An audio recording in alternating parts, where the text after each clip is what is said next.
నిబంధనలకు విరుద్ధంగా నడిపించే ప్రైవేట్ స్కూల్ బస్సులపై జరిమానాలు వేస్తామని అవసరమైతే సీజ్ చేస్తామని ఆర్టీఓ మేఘా గాంధీ హెచ్చరించారు.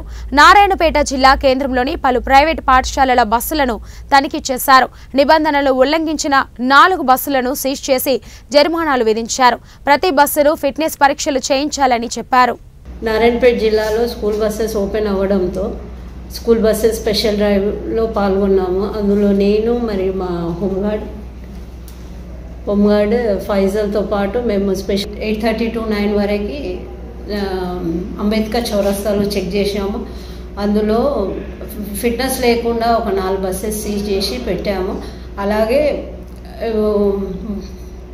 10 days బిఫోర్ నుండి ఆల్రెడీ స్కూల్స్లో ఇన్ఫామ్ చేస్తున్నాము, వచ్చి ఫిట్నెస్ చేసుకోండి, 12th స్కూల్స్ ఓపెన్ అవుతున్నాయి అనేసి.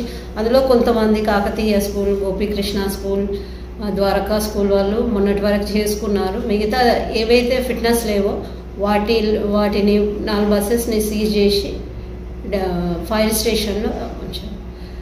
అంటే వితిన్ 2 or 3 daysలో ఉన్న స్కూల్స్ అన్నీ, నారాయణపేటలో ఉన్న స్కూల్స్ అన్నీ వచ్చి ఫిట్నెస్ చేసుకొని పిల్లలని సురక్షితంగా వాళ్ళ ఇంటి నుండి స్కూల్ నుండి ఇంటికి సురక్షితంగా దింపుతారు, గమ్యానికి చేరుస్తారని నేను కోరుకుంటున్నాను.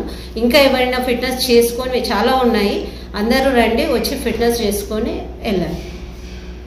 ఫిట్నెస్ చేయడానికి, సో ఫిట్నెస్ చేయించుకొని వెళ్తే బాగుంటుందని నేను